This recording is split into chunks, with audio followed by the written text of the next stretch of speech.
It's an honor to be here. It's an honor to have been allowed to host this, and I should admit right at the beginning that I'm one of those people who write for libraries. I'm here in this room of activists, filled with admiration and feeling somewhat ashamed because, in fact, I'm a professor, and I'm an American professor right here, and in fact, a lot of my life has been spent writing for libraries. But I should also say that this university has actually, in 2007, awarded Shirin Ebadi an honorary degree. So we recognized how important a figure she was.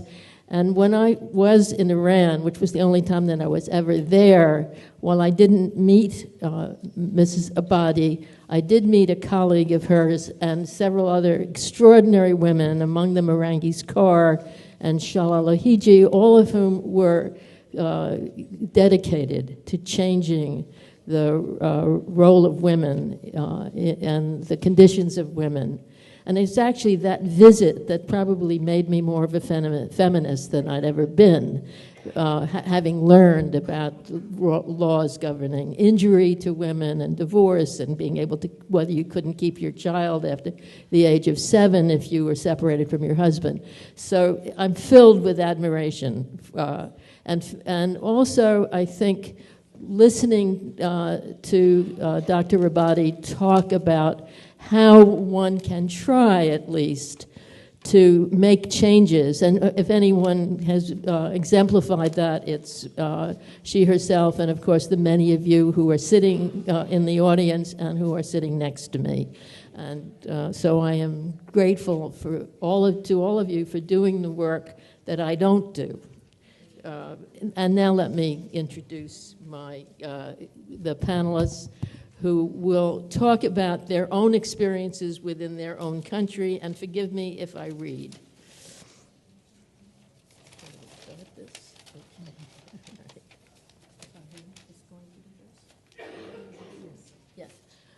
Parvin Ardalan is a co-founder of the campaign you just heard about, 1 million signatures to demand the end of discriminatory laws in Iran. She was awarded the Olof Palme Prize in 2007 for her struggle for women's rights in Iran. You can read more about her in the program, where there is a fair amount of biographical information. The next speaker will be Amal Abdel Hadi, who's founder of the New Women's Foundation in Egypt and a member of the steering committee of the Arab Regional Coalition Equality Without Reservation.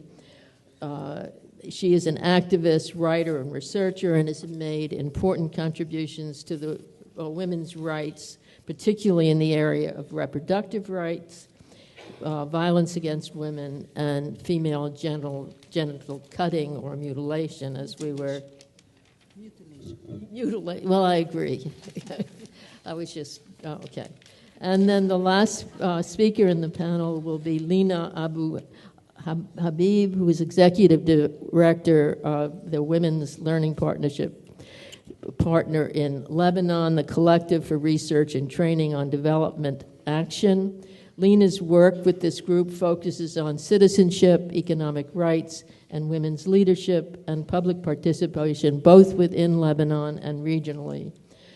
So it is my pleasure and honor to turn this now over to the panel, who will talk about their own experiences in trying to change their worlds and our worlds. Thank you. I'm going to speak about a regional coalition, which is called the Coalition for Equality Without Reservation. No, not just any reservation. None of the reservations are accepted, not at the international or at the national level. And this is a regional coalition that has been established in 2006. So we are not a very old coalition, but I think we have done some sort of good work. Before that, I just want to give you an overview of the situation of the CEDAW, the Convention on the Elimination of All Forms of Discrimination Against Women in our region, in the Arab region. We had like phases of ratification. Those who have been, some of the countries like Egypt or Tunisia or Morocco signed early, ratified early, and then with the movement for ICPD, the 90s, all these women's conferences in the 90s, many Arab countries also signed, like Jordan and so on.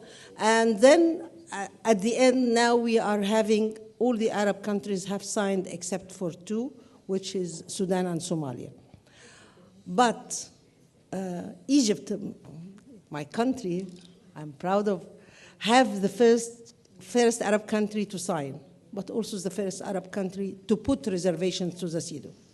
And then, and nearly the four reservations that Egypt has put, first to Article 2 of the convention, which is actually the core of the convention, which is about the state responsibility to fight discrimination and to adjust its laws and programs and policies and all kinds of legislations to really be against discrimination. So they have reservation on that in the name of Sharia.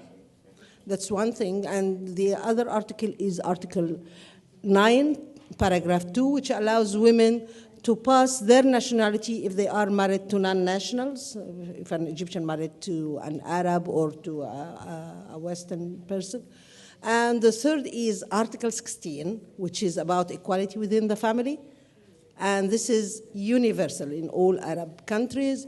And the fourth is about international litigation, and they are all reserved also, Article 29.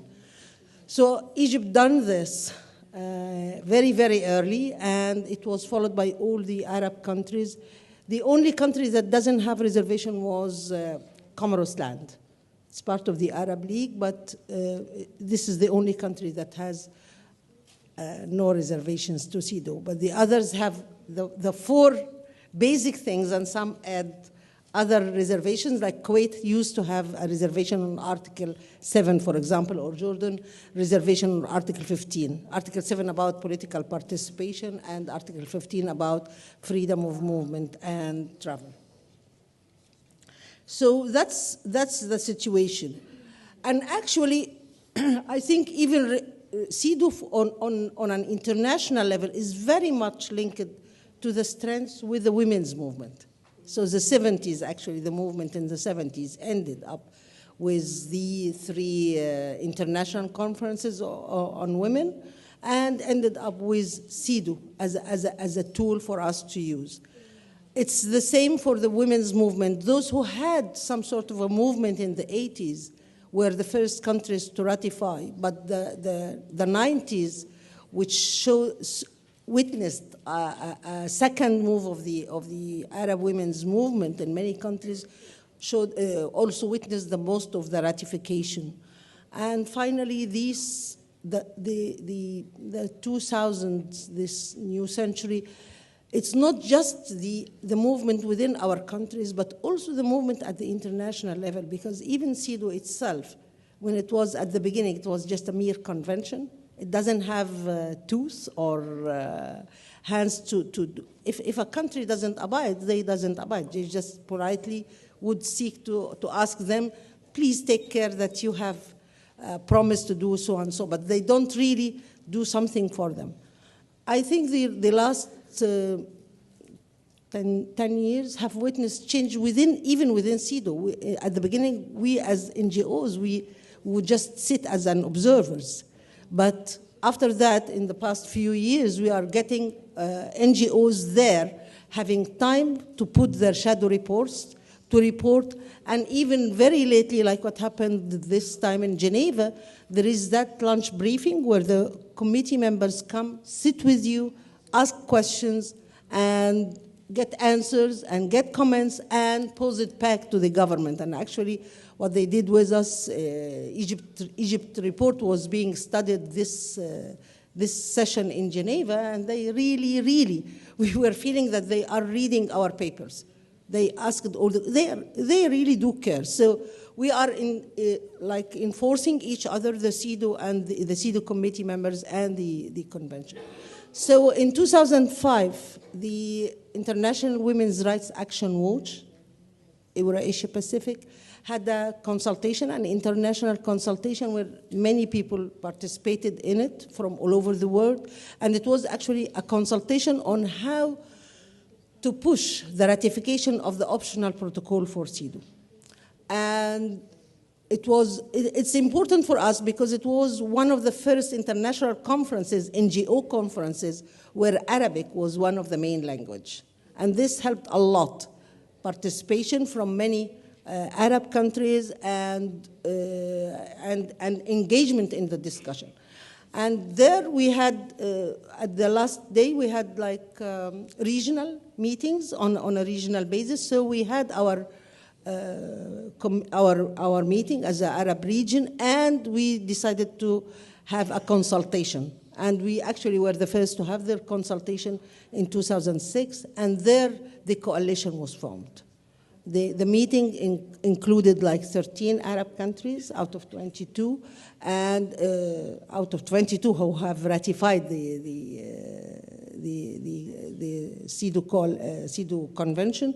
And we were very keen to get, for those who were interested in men, we were very keen to get participants from NGOs who are working mainly on women's rights, but also NGOs who are working on mainstream human rights, because we were feeling this is very much needed.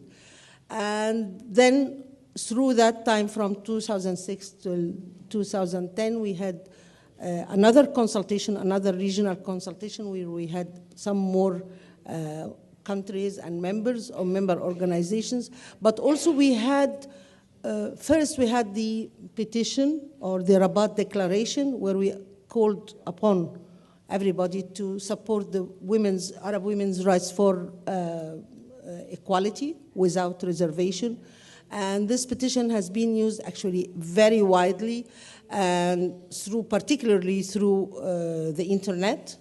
And here the young people, the young generations who are actually very good at this, and they were very innovative at this, were helping in spreading out the declaration and getting signatures through it. The meeting itself, the consultation itself, we did it in a way that had many, we had experts from the CEDAW committee, from UNIFEM, from the Special Rapporteur on Violence Against Women.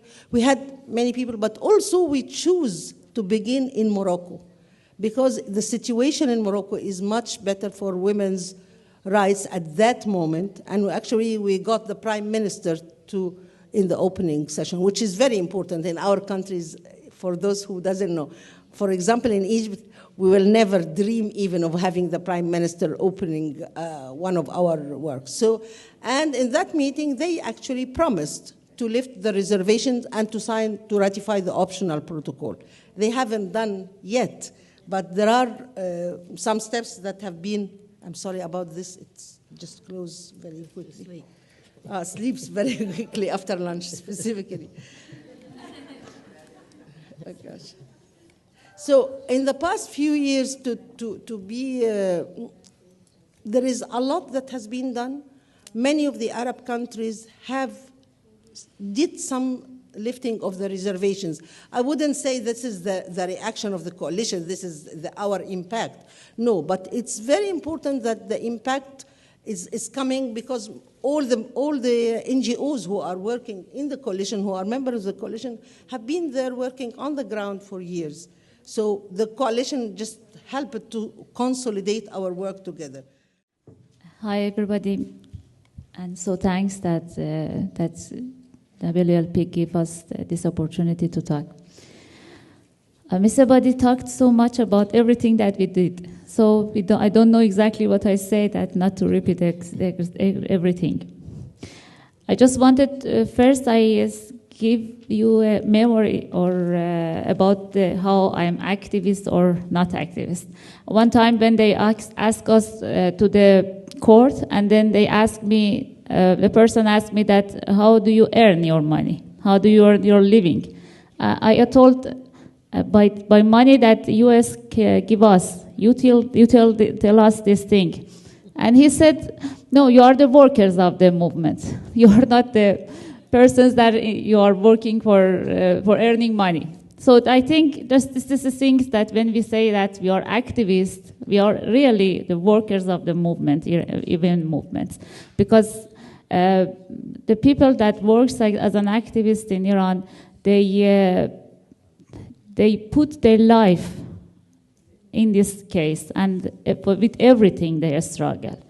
I just want to tell you some story about the persons that they act as an activist in the 1 million signature campaign and also in other movements that now we have.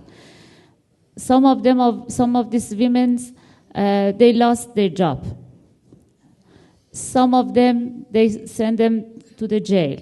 Some of them were accused by the court by the nationals because they against the national security. Some of them, they lost everything. I just want to mention about a person that she was working as a clerk, as a governmental work, and she had her house by the government, but she lost everything. And now she goes to one of the small city because she doesn't have anything to do for earning money. So I just want to say that when you are struggling for your rights, it doesn't mean just you go to the jail. Many of us became handicapped really in the society because of their action, and you can never hear anything about them because some of them, they never come to the media.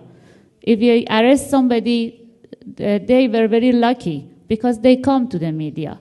If they don't arrest them, so they never come, and they never. People ask them that, who are you, what are you doing? So I wanted to show just a picture of the women activists in Iran that is not very easy to act. But we have hope, and we think that the future is very beautiful for us. About what we did in the 1 million signature campaign and before that, I think that Ms. Abadi explained so much about that, so I just want to emphasize on some points. One of the things is because during the times that I was in this conference, I heard many things about the different people and different questions that how do you work with men, and then how do you manage to working with men in women movements. I just want to show you that what we did until now, and then maybe I can explain about that. During 30 years after the revolution, working with men for us was very difficult. Of course, the first decade in Iran, it was so difficult to work together, even with women, because after the revolution, many of women left the country. Some of them, they didn't do anything. They didn't let them work, and some of them sent to the jail. So in this time, in the first decade of Iran, we didn't do anything, and we saw that we are losing everything that we had before. I was a child at that time, so I was just the observer of what thing happens in Iran. I didn't have any role in it, but I saw that something happened in our family. Something happened for my father, for my mother, because of the law. Something happened for our dressing, our covering. So what's happened? You know, there is something just we saw, but we didn't have any role in it. And then little by little, in my generation, we try to think and to find a solution and a way to change the society or to change our situation and condition. So first of all, we needed to increase our consciousness. In this case, we started to gather and we started to find each other, and then talk and read some books or some things and discuss about these things. And then little by little, from the very small groups, we came to have some NGOs for women. And little by little, we try to organize some actions, some small campaigns against violence against women or something like that. So in these cases, in this process, we couldn't work with men so much because we had a bad experience of working with men. I remember that in every places, even not as an activist, not as a journalist, not everything, I wanted to go there. I saw that the men try to capture everything. The dominant of the men was so high, and then they have experience, they have consciousness, they had many things, and they try to be also as a good man for women, even. But it was something like this. So little by little, we try to work together. We organize some groups for women, not with men, just for women, and just working with women to empower ourselves, empowers our to know and to discuss, to have self-consciousness. It was so important for us. So little by little we learned, and then we were ready for working with men. When the campaign starts, at that time we were fighting for equality. So at that time we understood that if you want to have an equal right, you should increase the consciousness of the men also as equal thinking. So in this process, we started to invite men and come. They came to the campaign, and then they started to fight like us as a gender for equality, for gender equality. So at this time, we saw that these men also have to pay so much. They arrested some of the men for equality in campaign, and then they left them. They make them.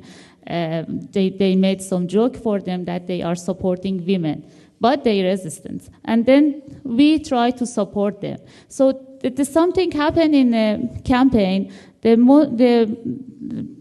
body of the campaign, most of them were young generation, and the young generation were men and women.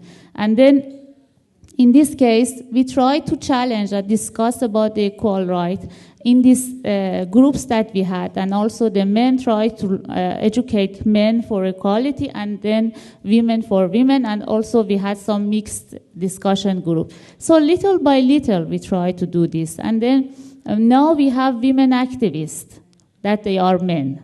We have many women activists that they are in jail now.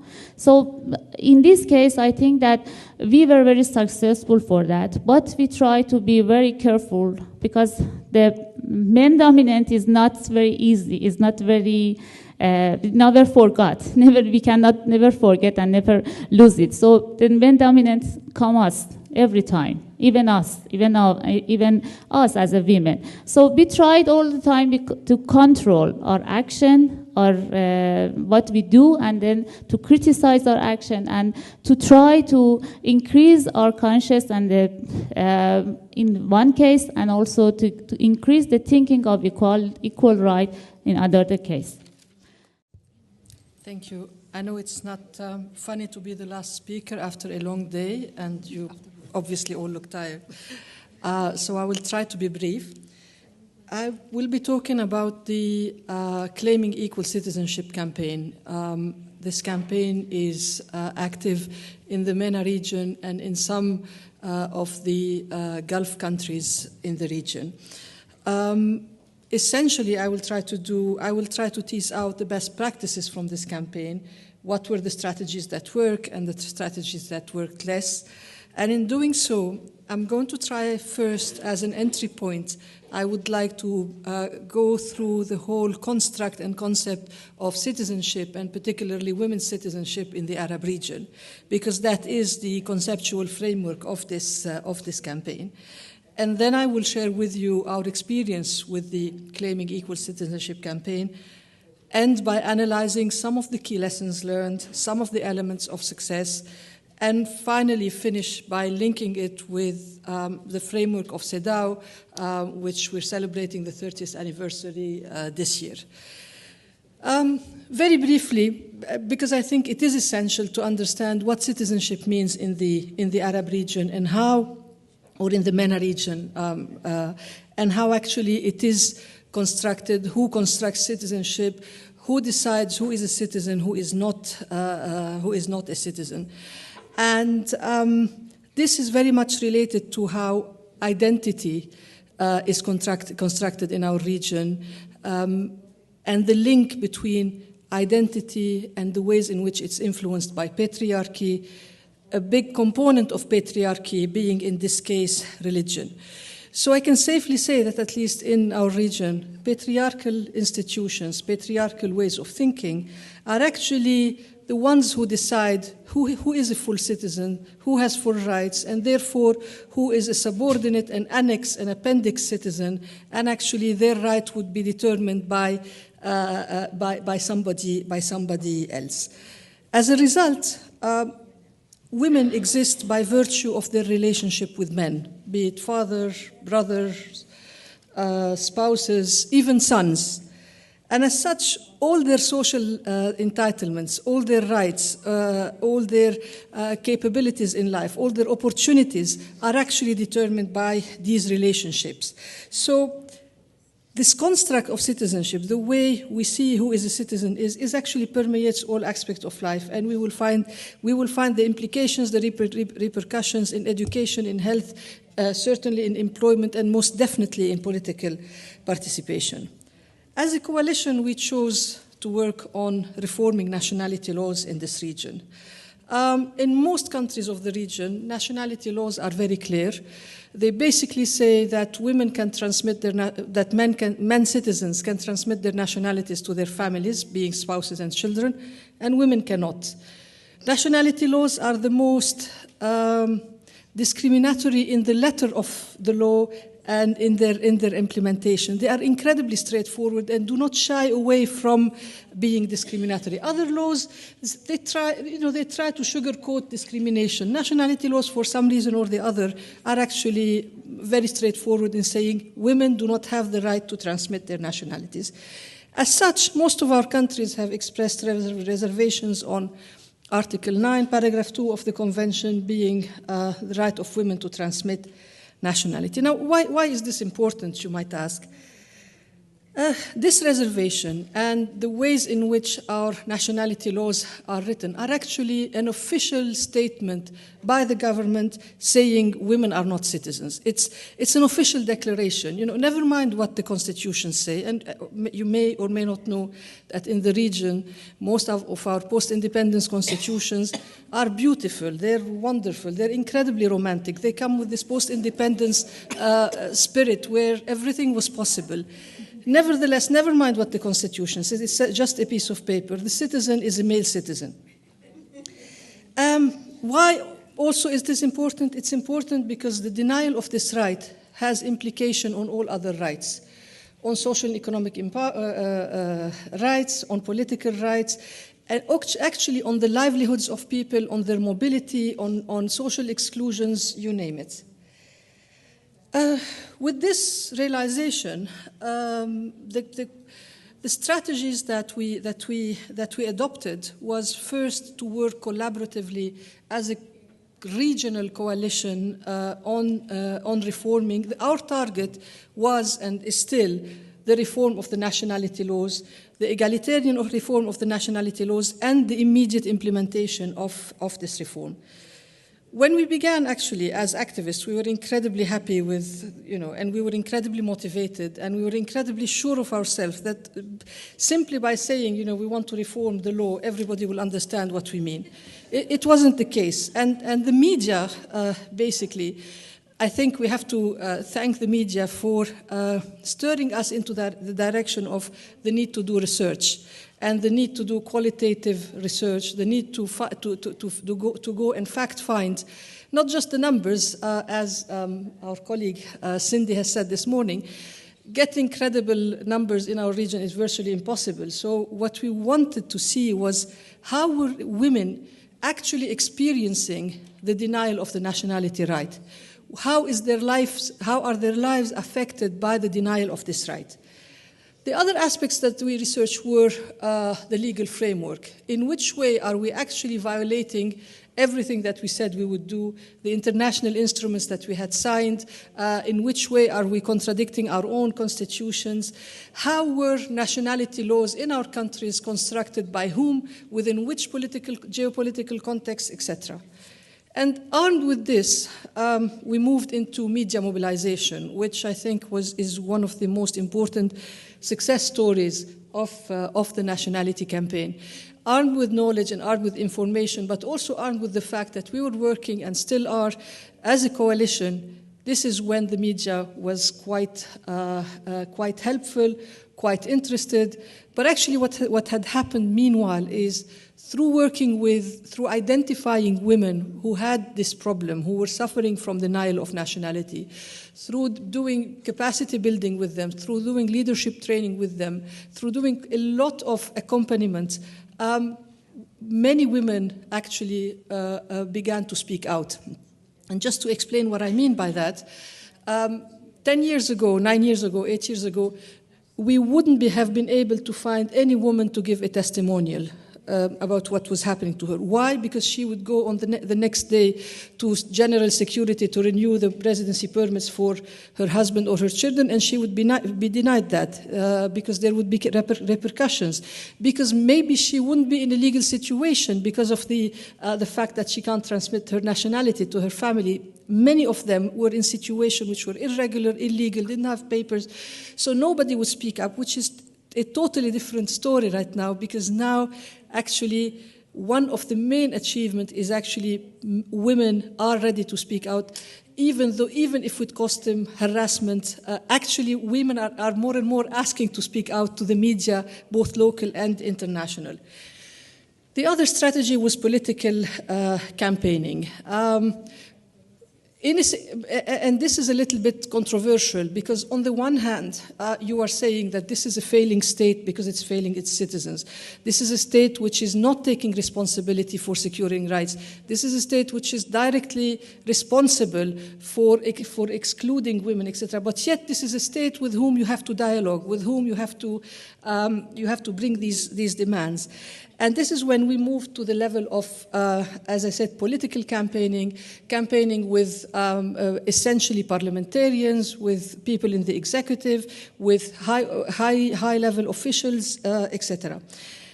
I want to open a parenthesis here about political campaigning, because it's a very frustrating process on the one hand, because most of them lie to you, but at the same time, it's quite empowering, because it does break a barrier. It does tell you that, it does allow you to come to these people and actually interface with them by telling them you're not doing what you're supposed to do, and we're right behind you, and this, as citizens, we're actually going to keep harassing you until you reform these laws.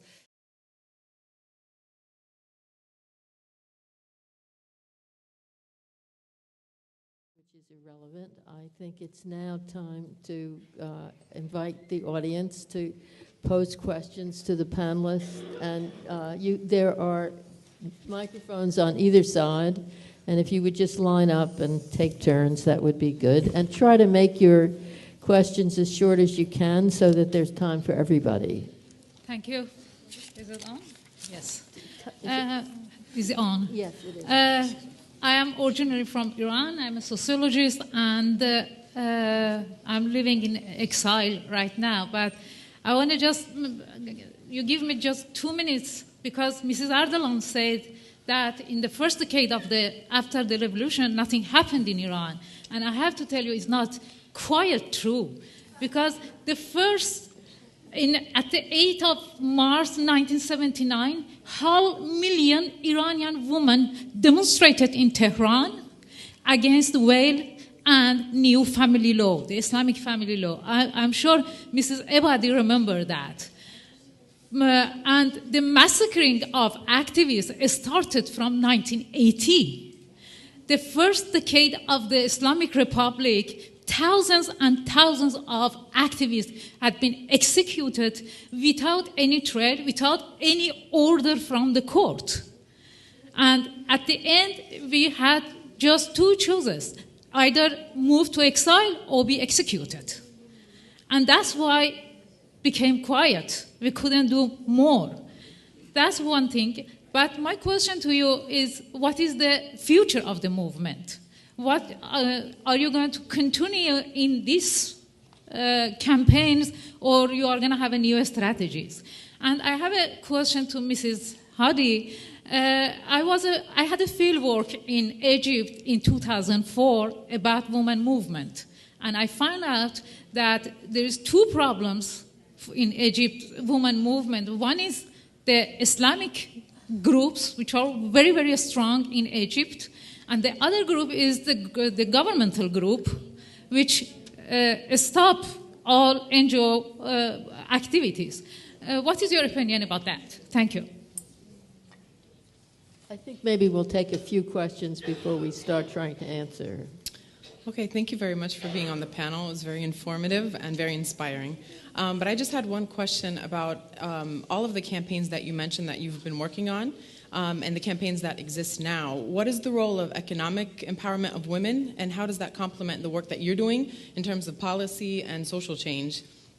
But a big part of the type of mobilization for women's rights that we're trying to achieve, a lot of people think nowadays, or at least what the discussion is about, is that a major tool for enhancing women's rights is through economic empowerment of women. So what are your thoughts on that, and how have you seen examples in the work that's complemented your campaign work? Thank you.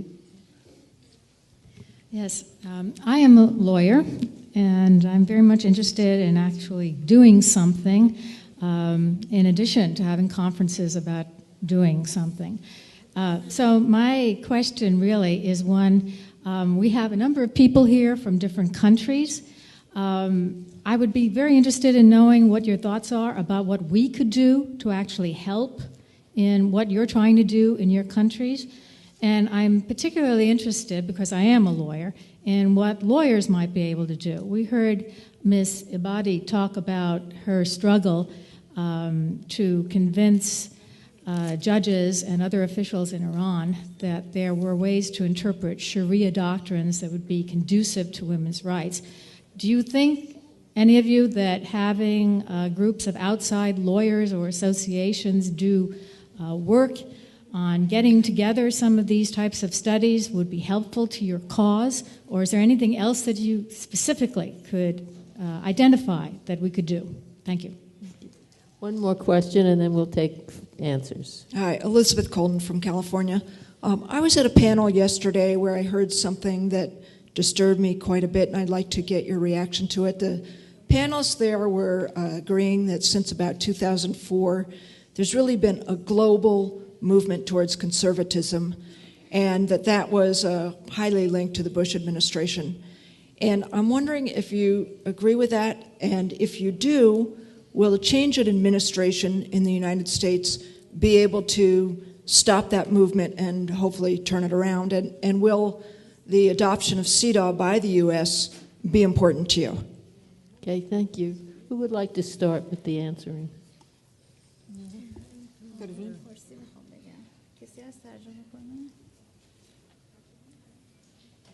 Excuse me, is it possible I say in Farsi and then somebody explain, translate is good for me. Okay, thank you. Wait a minute.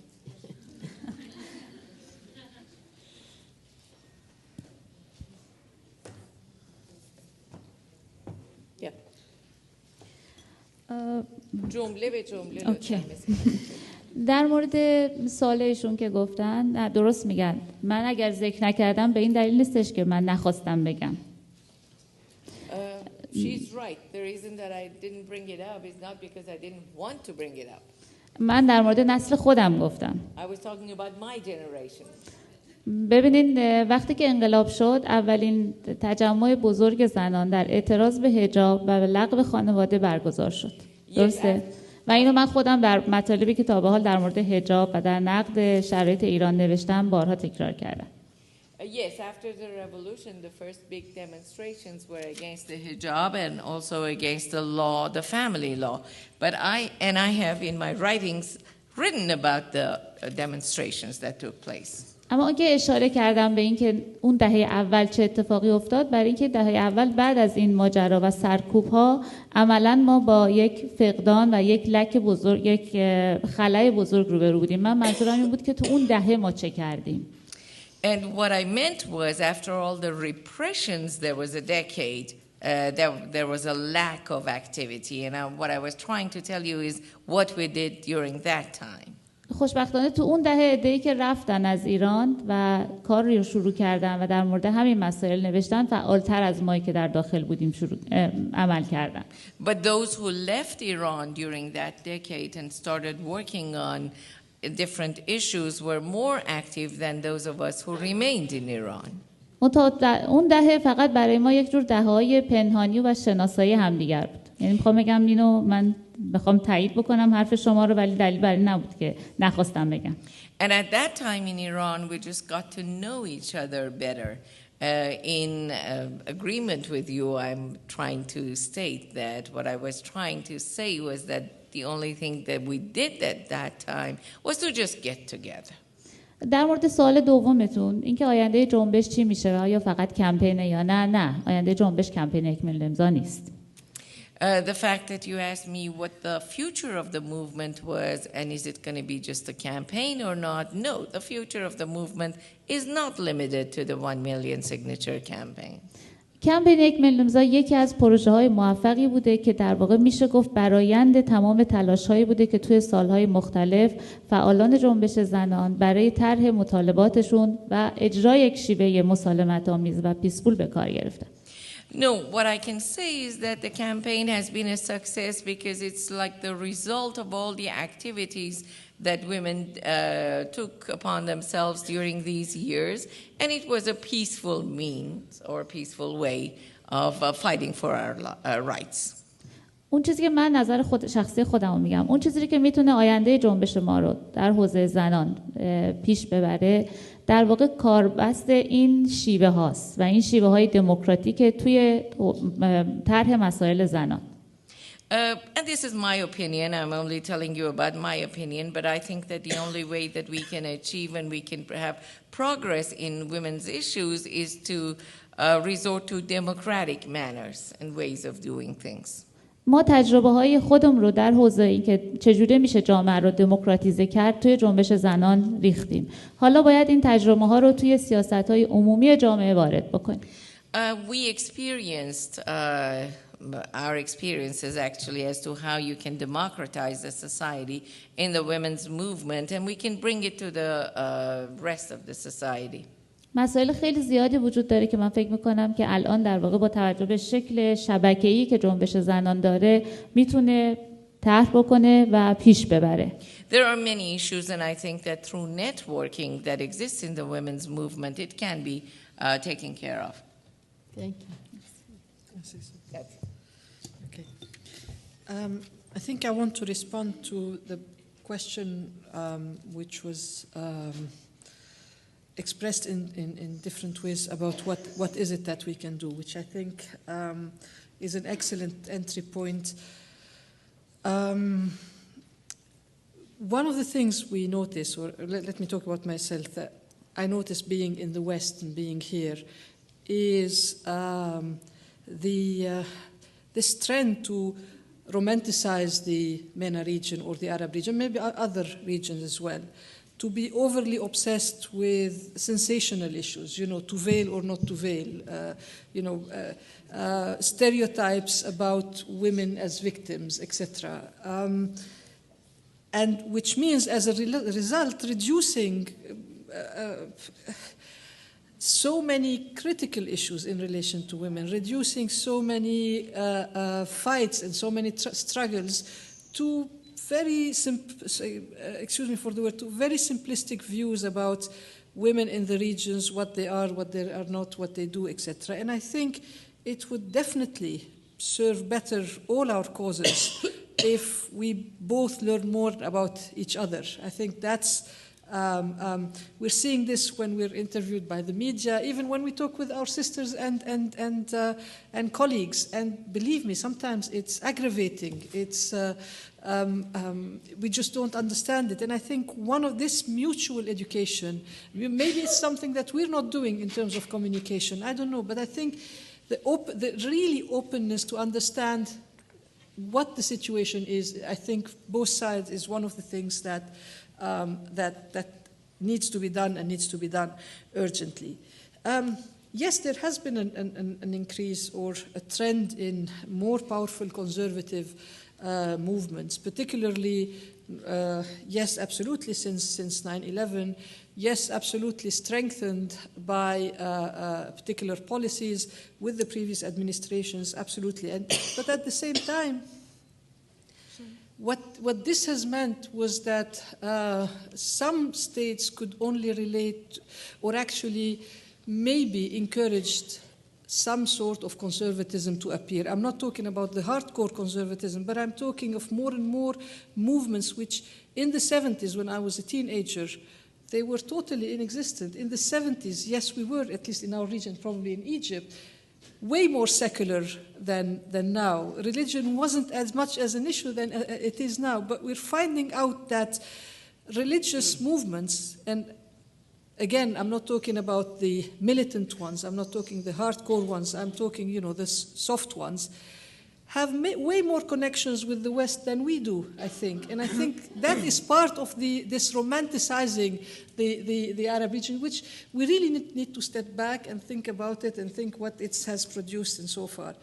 And the other thing, which I think, the last thing, and I will end here, what can be done is, I think it's about time that we delink human rights from politics, so we only criticize unfriendly governments and we choose to not to criticize friendly governments. Authoritarian governments are authoritarian no matter what, whether they are friends or whether they are not our friends. And I think double standards in human rights and women's rights are really not helpful to anybody, not to us and not to anybody else. And I think if we begin with this realization, I think that we would have basically gone a long way. Thank you. I just want to emphasize on this point, because I think it's partly double standard. Like we keep a close eye upon what's happening in Saudi Arabia, for example. It's very popular to the administration here, but we have a very wide eye on what's happening in Egypt or in Israel and what's happening in Egypt. So, and we are very, in the West, they are very agitated about Iran and nuclear power, but nobody noticed that in the same region there is Israel with its nuclear ambitions.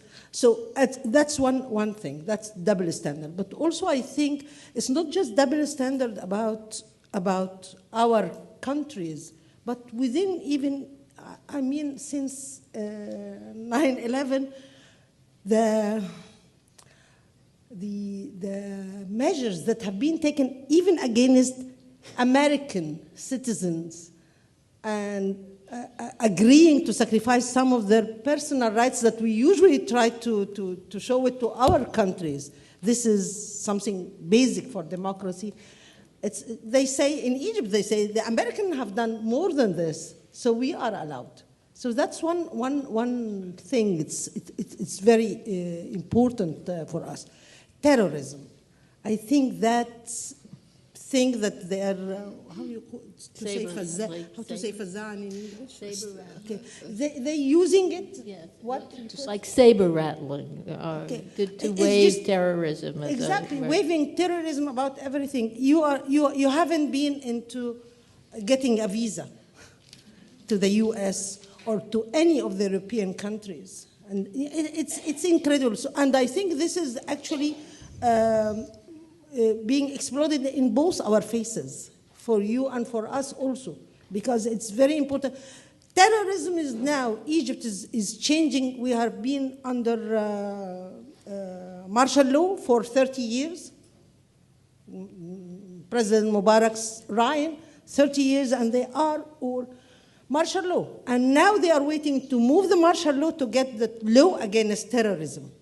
And this is really, really one of the main issues actually against women, because we are not allowed as NGOs to work freely and to reach freely to all our constituencies. So I'm just moving from this point from this question to the other question about what's happening in Egypt. For sure, conservatism and particularly Islamists in Egypt who are using political Islam, if we can say, for sure. What's happening now in the judiciary actually is that thinking, that thought of very fundamentalist groups about women and their situation. And actually it sometimes is against Islam itself. Islam is being used very selectively. Whenever they want something and it goes against women, they use it.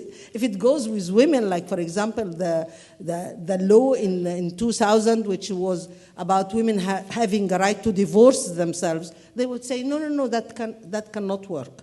So, and I think this happens with each religion. So it's a whole atmosphere of conservatism, of political conservatism, not just at the level of religion. So that's really a challenge for us, and we are trying to cope with it. So about the support, it's support. Whenever we call for support, please support.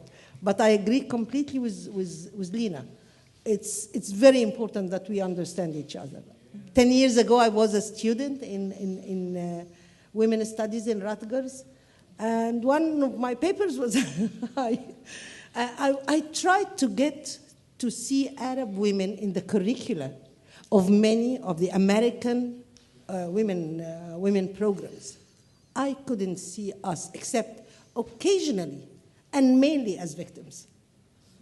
Although all kinds of women were there, from Shikana to everybody was there actually, but except for the Arab women, and I think we need to work on that. Partly we are responsible for it. We write mainly in Arabic, so that's partly, but partly also you need to do your homework too on that.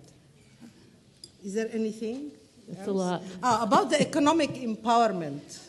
Somebody asked about the economic empowerment. Yes, so I think what the kinds of campaign we are working on here is mainly about advocacy on very political issues. But there are many groups who are working on economic empowerment, which is actually a term that needs a lot of revising and discussion, because this microcredit things and getting chicken and goats and whatever. I think this is really a kind of development and support that really need to be critically looked at. Thank you. Thank you. Hi, I am Leila Mouri, PhD student in Columbia University. I have a question about the main concern that a lot of researchers and scholars just talk about nowadays, about the NGOization of activism, mainly in the Arab women's movement. And of course, another question about the increase of the Islamism that my friend already mentioned, that as we see in the last 10, 15 years, the Islamism, or in the quotation, Islamism increased in the Arab world, and we see as a sign that the number of the women wailing in the streets of Cairo is increasing day by day. I wonder how the women's movement and how the women NGO in the Arab country deal with this issue, and how you contact and reach to the grassroots by your strategies or by your projects. Thank you. What a pleasure. Yes, my name is Muhammad Ishaq. I'm basically from Afghanistan, and I work with a large women organization, Afghan Institute of Learning, and I am here, I am fellow with National Endowment for Democracy. My question is from Parvin Ardalan. A question arose during Dr. Ebadi was talking. I want to ask a question from you that your movement regarding struggling for rights for women, do you want to get the rights that Islam gave you, or do you want more than that? Because as Dr. Abadi mentioned, Islam gave more rights to the men comparing to the women. So this is a little sensitive issues. Thank you. Thank you. Go ahead. Hi, thank you very much for today. It was amazing and very inspiring. My question is, I have a larger question that I would like to address to all the people who have organized these amazing panels, and specifically to Dr. Afkhami and also Parvin and Dr. Abadi, whom unfortunately I think she left. My question is concerning Iran and the women's issues in Iran. We have witnessed over the past 30 years different waves of Iranian exiles. Some of these left Iran without having the intention of staying abroad, but then basically had to stay because the political circumstances changed when they were gone. Now we are witnessing another wave of political exiles coming, and we are hoping that they won't stay here for long, but we don't know, and it might be that just becoming like the waves that Dr. Afkhami herself was part of, if I may add this to. So my question is, how can we, with a focus on women's specific demands in Iran, try to bridge between different ideologies that we all are part of? We have Iranian leftists, we have Marxists, we have anti-imperialists, we have royalists. We have all these different kinds of Iranian political activists that somehow I wish, as and I'm a PhD student in feminist studies at SOAS, the School of Oriental and African Studies, London, and I'm here actually to do my fieldwork research on this specific issue. How could we, Iranians outside and part of the diaspora, whether the ones in exiles or going back and forth, try to bridge over our difference in ideologies, political ideologies, and just focus on women's specific demands? This is one question. Another question is, although we are constantly being confronted with accusations of being pawns of American or Western imperialism in MENA region, we are, of course, also threatened by it, actually. So how could we try to bridge between local women's movements in the MENA region without trying to provocate our governments or our Islamist groups of, being pawn of Western imperialism? So can we bridge between ourselves, between all the panelists here? There were lots of them coming from the region, and I don't know, I didn't pick up any kind of, interrelation between the locales. Thank you. One more question and then we'll take answers. Hi, my name is Philomena Kinto. I have worked with CEDAW for 15 years and just retired. I was the secretary of CEDAW. My question goes to the first speaker. You said that you have been campaigning a lot. But you see, my problem here to understand is we women take a lot of things on ourselves. And the people who are violating the laws are the men. Why can't we maybe include men in fighting so that we can increase awareness that violence against women is wrong, beating a woman is wrong, this is wrong, discriminating a woman is wrong. What are you doing to increase awareness so that men can become partnership? That is the first question. Second question is from the panelist from Egypt. Yes, I understand that in Arab countries, most of the Arab countries have made a lot of reservation on Article 2, Article 9, Article 16. But, of course, they say Sharia. And there are a lot of things which really doesn't please the world, like, stoning, a lot of things. But now, what is your organization doing to make the governments to ratify the optional protocol? Because if they do ratify the optional protocols, they will be brought to the committee, and then at least they will be publicized what they are doing in their countries. Therefore, maybe you'd do something to, to campaign so that most of the Arab countries ratify the optional protocol. Third question is for the last speaker. I agree with you. You have to find a way to shame the governments. Yes, otherwise, you see, when they present the report to CEDAW, they come, oh, we have done this, everything is beautiful. But it is not true. When you look at their constitution, say, oh, women and men are equal. But it is not true. So maybe you should mobilize to find a way how to shame them more and more and more. Thank you very much. Actually, also here, when I look around, is gender imbalance. Therefore, we need men also to understand the women's issue, not only women. I could start. Okay, I just want to address the issue of, I don't know who asked the question of, yeah, exactly. I'm aware of the couple of articles which have coined this term. Two issues here.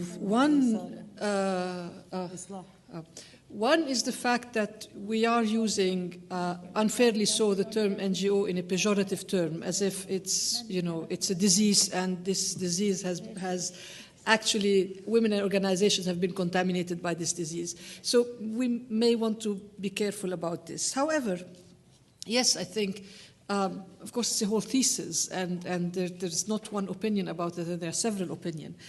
But yes, there have been changes in, let me say, at least the way all of us work, in the strategies that we use, but mostly in terms of our structures. And to understand this change, we also have to understand the changes also in the funding scene as well, which I'm sure you're aware, for instance, that with more and more availability of larger funding but in smaller numbers, it is encouraging a particular form and type of institutions which may not be necessarily advocacy institutions or institutions that advocate for women's rights, but who can actually comply with this type of requirements. And I think that's something which is not going to help really furthering women's rights or furthering activism or all of that. But it has, but of course, it has affected women organizations. It has affected many of us who, it has diverted, let's say, some of our attention to survival and sustainability at a time where we should be, all of our efforts should be towards advocacy, not towards, compliance with these. Now, if you mean this compliance is what you term it NGOization, I would more or less disagree with you. I think, yes, there is a need for more focused work. Yes, there is a need for stronger coalitions. Yes, there is a need for the ability to be able to report better, to communicate better, to be more effective. But nevertheless, in our world, this is really taken into extremes without necessarily leading into an impact. And one of the meetings that I attended while here was something around monitoring and evaluation, and the ways, the requirements around monitoring and evaluation, which are not a perfect fit, a perfect match with the advocacy work that we're trying to do. However, this has become compulsory if you want to survive in this way. So I think that's work in progress, I think. I will stop here. Maybe if you want, we can talk later. Parvin. Okay. Excuse me, I just say and then my friends translate. در مورد حقوقی که گفتن، سوال آقای که about the Islam and women's right. خب به هر حال من فکر میکنم که هیچ مذهبی ندیدم که به نفع زنان باشه. و این دلیل در این نیستش که من آدم مذهبی هستم یا نیستم. میخوام بگم ساختار مذاهبی که من دیدم اساساً همشون حمایت از مردان میکنه و مرد سالاران است. I have a new role. I have never seen a religion that would be supportive of women's rights. I am not saying whether I'm religious or not. I'm just saying no religion is supportive of women. اما اون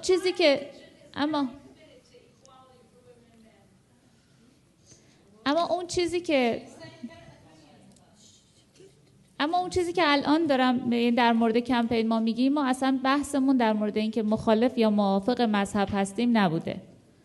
چون به هر حال توی کسانی هم که دیدگاه مذهبی دارن و این اعتقادات رو دارن روی پویایی قضیه فکر میکنن و معتقدن که تغییر در قوانین هم ممکنه. بنابراین میخوام بگم که بحث ما در بحث حقوق زنان و بحث برابری حقوقی اساساً بحث مذهب نیست. من بحثم اینه که برابری حقوقی یک خواسته حقوق بشریه و فکر میکنم این خواسته رو باید از هر مذهبی تقاضا کنیم. My argument is, and the argument within the campaign, the 1 million signatures campaign, is not for or against religion. It is an argument which is for change of discriminatory laws, and it is situated within a human rights context. همونطور که خانم عبادی هم گفتند، خیلی از افرادی که معتقد هستند و حتی مذهبی هم هستند معتقدند که خیلی از این قوانین باید عوض بشه. خب اگر دیدگاه‌های مختلف وجود داره، پس بنابراین خیلی تغییرات میشه داد در قوانین و این هم دلیل بر این نیستش که با مذهب موافقیم یا مخالفیم. A lot of people, just as Ms. Abadi said, also there are a lot of religious people and even religious authorities who believe that the laws should be changed and are capable of being changed. So if there is this controversial positions and differences of opinion, there's no reason why we shouldn't just go straight ahead and work for the change of laws. با اون تعریفی که از مذهب در جامعه ما میشه و قوانینش این گونه تعریف میشن، بله حق زیادی به مردان داده میشه. With the way that the laws have been interpreted in our country and the way religion has been interpreted in our country, yes, a lot of the rights have been given to men.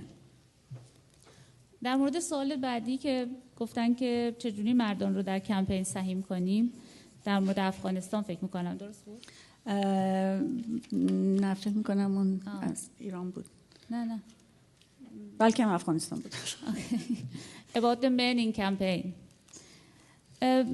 ببینید ما 30 سال کار کردیم تا تازه بتونیم فکر کنیم که میتونیم با مردان کار کنیم. بنابراین پروسه خیلی زیادیه که بتونیم روی دموکراتیزه کردن جامعه پیش بریم. We've worked actually 30 years to try to bring men to the campaign. So it's going to be a long process before we can get what we've learned within the campaign in the process of democratization to be able to pass it on to this society in general. اینکه یه مردی بیاد از حقوق خودش، حقوقی که قانون بهش داده، بگذره و فکر بکنه که باید برای برابری حقوقی بجنگه و مبارزه کنه، به نظر من خیلی پروسه سختیه. یعنی خودش یک زایمانه. حالا چه برسه به اینکه ما هم بخوایم اون زایمان رو بپذیریم. The very act of a man giving up some of the rights that he has had and he's been taken as natural is almost like giving birth, and so it's a very difficult and challenging process. بنابراین من فکر میکنم که قبل از اینکه این فکر بکنیم که وقتی کاری رو شروع میکنیم چجوری با مردها کار کنیم، اول فکر کنیم که چقدر خودمون رو توانمند کردیم. It may be better that before we think about how to include women, first concentrate on how to empower women and empower ourselves.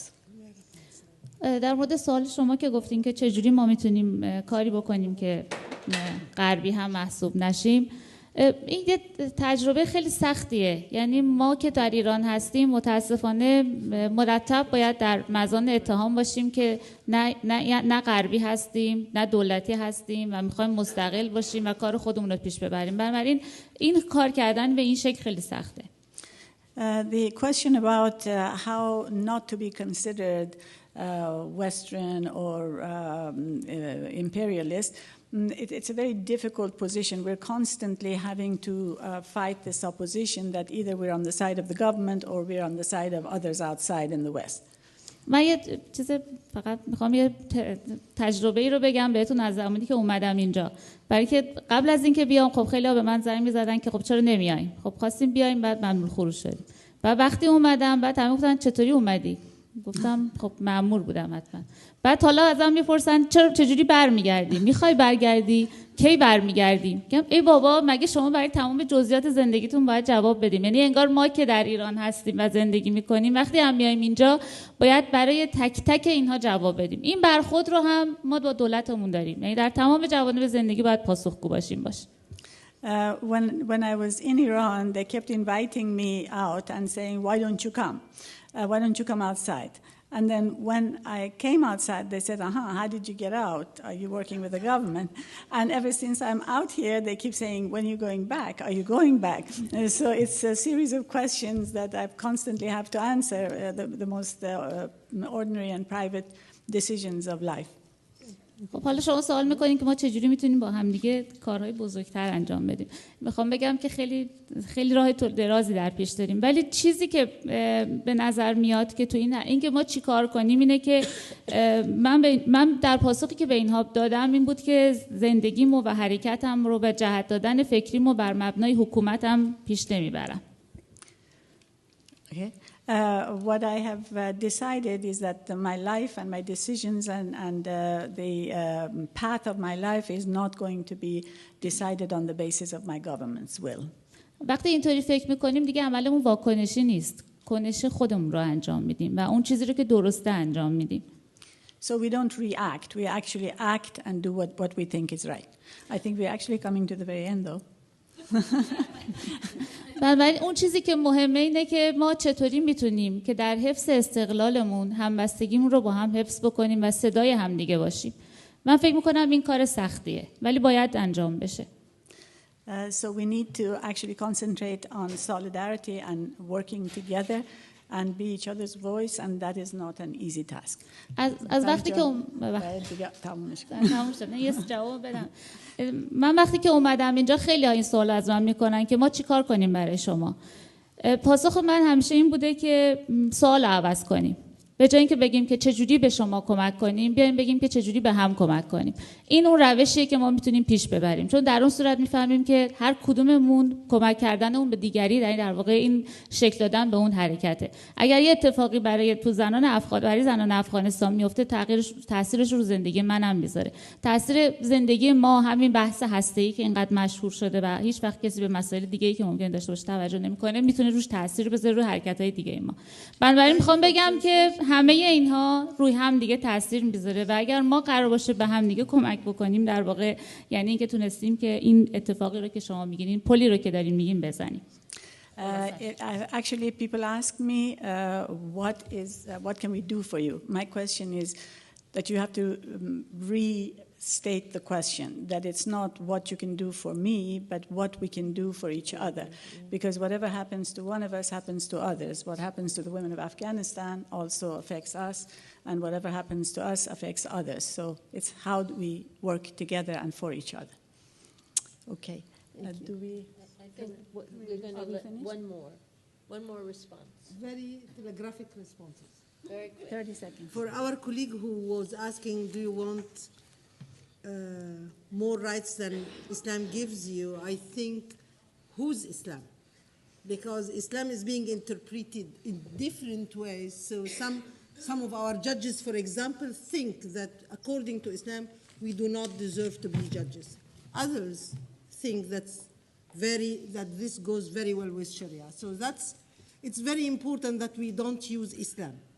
Islam doesn't speak for itself. Islam speaks through the mouths of people who believe in it, who happen to be different in their interpretation. So that's one point. The other point is about, of course, reservations on the CEDAW on the basis of Sharia. Of course, we are trying to use that many Muslim countries and many Arab countries who are mainly Muslim, in the religion of the majority is Muslim, are actually taking different actions. That goes to what I was saying earlier. Tunis prohibits polygamy. Polygamy is a crime in Tunisia. In other countries, they agree with polygamy. So it's because there are different interpretations, we are trying to work on that so that it's not actually, we say, we'll get the best interpretation for women's sake. About the NGOization, if you are speaking about Islam. No, I know.